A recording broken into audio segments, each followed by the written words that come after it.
Mungkin kalian sudah tidak asing lagi dengan istilah COVID-19. Di sini kami ingin mengajak kalian untuk sama-sama mengerti apa sebetulnya COVID-19 dan bagaimana cara menanganinya. Tahukah kalian bahwa COVID-19 merupakan singkatan dari Coronavirus Disease, di mana angka 19 menunjukkan tahun 2019 di mana virus tersebut muncul. Virus COVID-19 merupakan virus yang menyerang saluran pernapasan seperti flu, SARS, dan MERS. Namun virus ini tidak seperti virus yang lainnya, karena virus ini memiliki tingkat penyebaran yang cepat dan tingkat kematian yang tinggi. Menurut juru bicara WHO, kasus COVID-19 sudah mencapai 9,6 miliar di seluruh belahan dunia. Gejala virus ini seperti flu, namun disertai dengan sesak nafas, demam, nyeri otot, mual, dan diare. Pada kasus yang parah, virus ini bisa menyebabkan komplikasi serius, seperti gangguan pernapasan akut, pneumonia, edema paru, dan kegagalan fungsi organ. Gejala berat ini lebih sering terjadi pada lansia dan pada orang-orang yang memiliki keadaan medis tertentu. Bagaimana di Indonesia sendiri? Presiden Jokowi telah menyatakan COVID-19 sebagai penyakit berisiko yang dapat menimbulkan kedaruratan dan kesehatan masyarakat. Terlihat di bidang ekonomi, pemasukan negara mengalami penurunan drastis yang disebabkan penyumbatan pada kegiatan moneter. Indikasi dampak negatif dari wabah ini juga tentu saja terlihat dari bidang sosial dan budaya, di mana menimbang metode transmisi penularan virus ini, kontak sosial harus dibatasi seminimal mungkin, sehingga timbul culture shock seiring timbulnya new normal. Dengan angka kasus hingga saat ini terupdate pada akhir bulan Juni sebesar 50.187 dan kematian sebanyak 2.620 orang, menjadi indikasi bahwa kondisi negara mulai memasuki tahap krisis. Jadi, apa yang dapat seluruh warga negara lakukan supaya kita dapat membasmi virus corona di tanah air?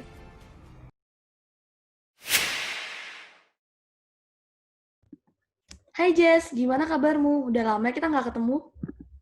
Ya nih, kamu tahu nggak sih ada kabar kita akan online class sampai akhir tahun 2020? Oh ya? Gimana sih pemerintah kita? Mereka peduli nggak sih sama negara kita? Jangan seperti itulah, ada beberapa kinerja mereka yang sudah terbukti baik dan efektif kok. Sekarang juga mereka sedang melakukan yang terbaik sesuai dengan kemampuan dan kondisi mereka saat ini. Masa sih? Kalau menurut pandanganku ya, mereka tuh masih lalai dan gagap dalam penanganan pandemik ini. Lihat aja buktinya, udah mau akhir bulan Juni, tetapi kasus corona di Indonesia sudah mau mencapai 60.000 kasus loh. Kalau efek negatif tersebut mah bukan karena ulah pemerintah, Mei, melainkan kurang tertibnya rakyat. Banyak sekali yang menggunakan kesempatan ini untuk malah berkeliaran lebih lagi karena suasana luar yang sepi, dan ada pelanggaran mudik juga bulan lalu. Mungkin sikap dan tanggapan masyarakat menjadi salah satu faktor dan kebijakan pembatasan sosial berskala besar. Tapi itu tidak efektif dalam penanganan COVID-19. Seharusnya tuh pemerintah tuh memberikan konsekuensi yang lebih lagi bagi mereka yang melanggar kebijakan tersebut, khususnya bagi mereka yang seringkali keluar rumah tanpa tujuan. Mungkin kamu ada benarnya juga, tetapi Presiden kita Jokowi juga dengan berbuka tangan telah menerima bantuan dari pemerintah Singapura, berupa pasukan medis serta 20.000 test kit. Tapi perihal bantuan dan pemerintah Singapura belum menunjukkan hasil yang maksimal loh. Melihat seberapa kritisnya wabah pandemik ini, sebatas penyebaran test kit dan tidak akan menjadi kontraproduktif. Jadi kesimpulannya, ketidakselarasan pendapatan antara pemerintah, pusat, dan daerah berkontribusi terhadap lalainya penanganan wabah virus corona ini. Kalau menurut pendapatku sih ya, perbedaan kedua pandangan ini disebabkan oleh faktor ego masing-masing pihak yang mementingkan hakikat diri sendiri dan tidak berorientasi pada penyelesaian masalah demi masyarakat bersama. Betul, tetapi satu hal yang pasti adalah serangkap apapun strategi dan kebijakan yang dibuat, efektivitasnya akan selalu dipertanyakan jika masyarakat selalu bersikap acuh dan apatis atas kontribusi mereka masing-masing. Setuju. Banyak sekali peran yang dapat kita lakukan sebagai masyarakat sebagai bentuk proaktif menanggapi virus corona ini. Apa aja sih contohnya, Jess? Halo? Ya jadi dong, kita kan udah lama banget nggak shopping gara-gara PSBB nggak jelas kayak gini. Kita nggak menginginkan lah, karena mah orang tua. Ya udah, pokoknya udah bosen banget di rumah. Aku butuh shopping, oke? See you then, bye.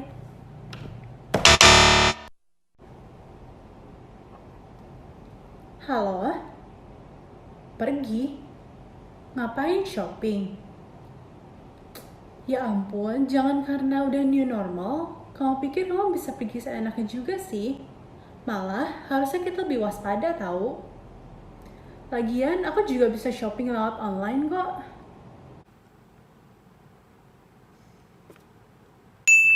Nah, inilah contoh sikap seseorang yang patut dicontoh, di mana ia mempertimbangkan alternatif lainnya untuk melakukan hobinya yaitu shopping yang dilakukan secara online, tanpa menyampingkan keselamatan bersama di saat wabah berbahaya ini.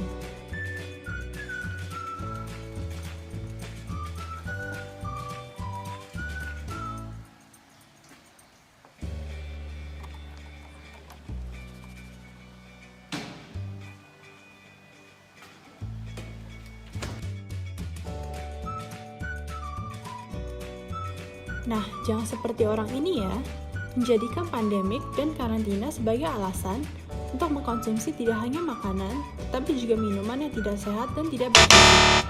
Yang seharusnya dilakukan adalah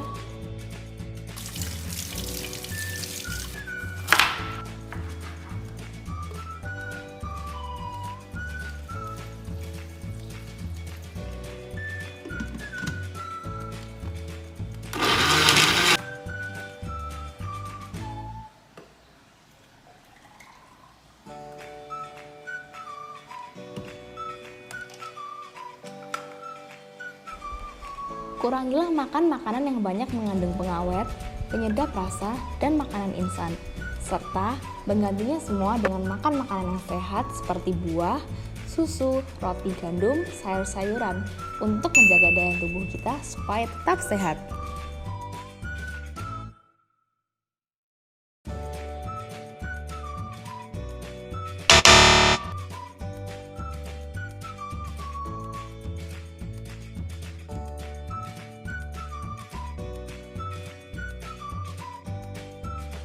Biarpun udah new normal, jangan lupa kalau keluar rumah pakai masker ya, agar tidak merugikan orang lain.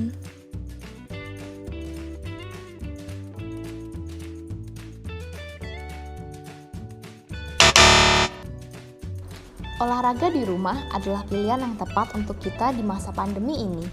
Hindari tempat umum untuk berolahraga dan menggantinya dengan olahraga di rumah. Selain untuk menjaga kesehatan kita, olahraga di rumah bisa jadi ide kegiatan kita selama di rumah. Sebelum pandemi, mungkin banyak dari kita yang tidak mencuci langsung pakaian setelah dari luar rumah karena hanya keluar sebentar. Tetapi gaya hidup seperti itu harus diubah karena adanya pandemi ini. Kita tidak pernah tahu berapa banyak virus yang menempel di baju kita. Selalulah berganti pakaian setelah dari luar rumah.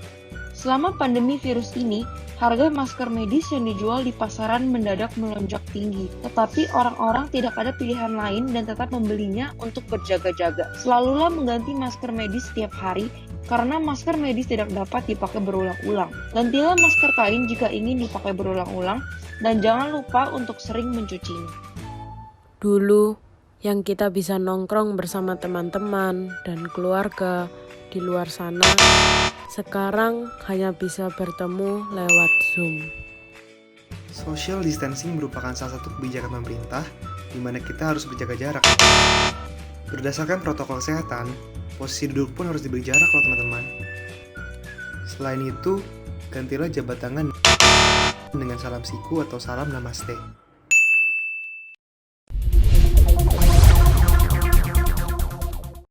Hai teman-teman generasi muda, pasti kalian senang dong akhirnya pemerintah menetapkan new normal pasca pandemi COVID-19 ini. Tapi senangnya jangan berlebihan dulu ya. Memang, kalian patut senang akhirnya ada kelonggaran dari pemerintah. Tetapi ini bukan berarti kalian bisa melakukan seenak diri sendiri loh.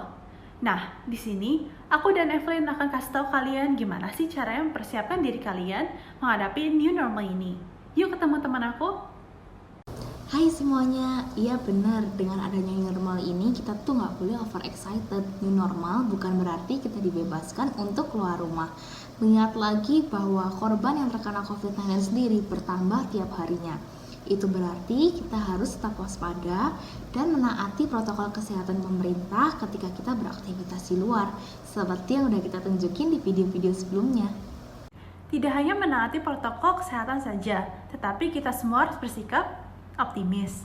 Perilaku optimis ini dibutuhkan lebih lagi dari generasi muda, di mana kita semua tidak boleh pantang menyerah menghadapi berbagai musibah yang melanda berbagai sektor di Indonesia akibat krisis pandemi ini. Optimis adalah kunci kita untuk dapat terus maju di berbagai situasi, karena kedepannya kalangan milenial akan dihadapkan dengan inovasi-inovasi baru dan tantangan baru setelah adanya wabah COVID-19 ini. Saat ini, Industri 4.0 sudah terwujud.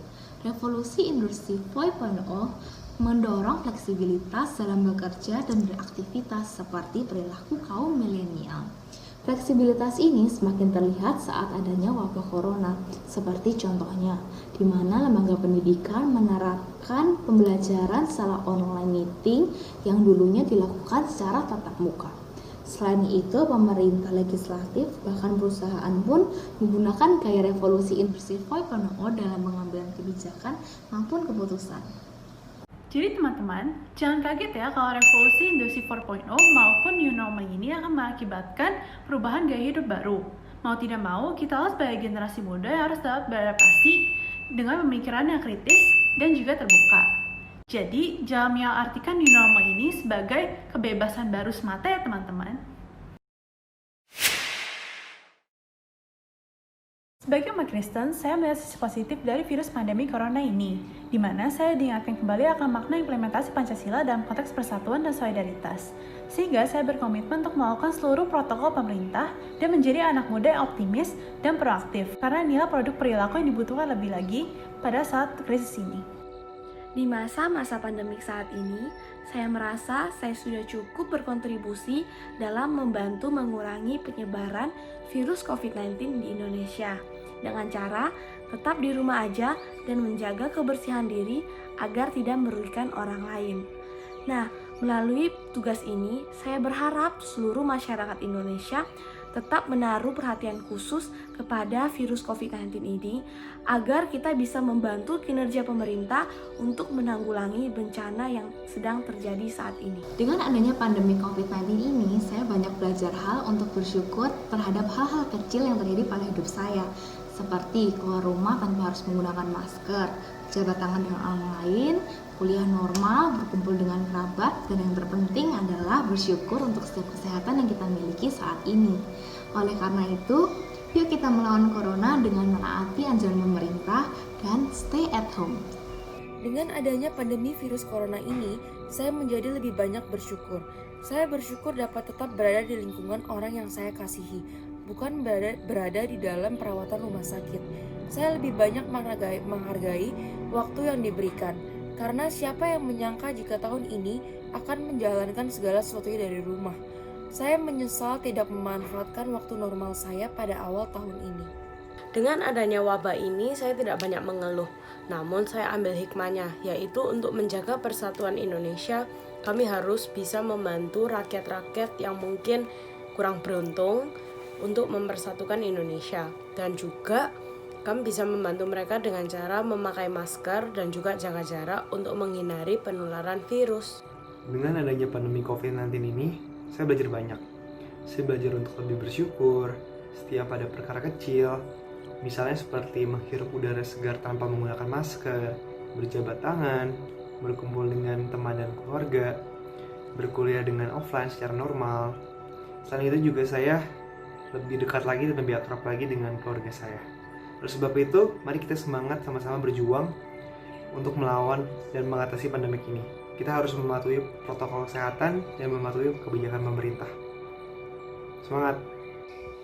Marilah kita bersama-sama Sebagai generasi muda, memberantas Pandemi COVID di Indonesia. I ain't tryna be cool like you. Wobbling around in your high heel shoes, I'm clumsy. Made friends with the floor. 2 for 1, you know a bitch by 4. And 2 left feet, you know I always drop.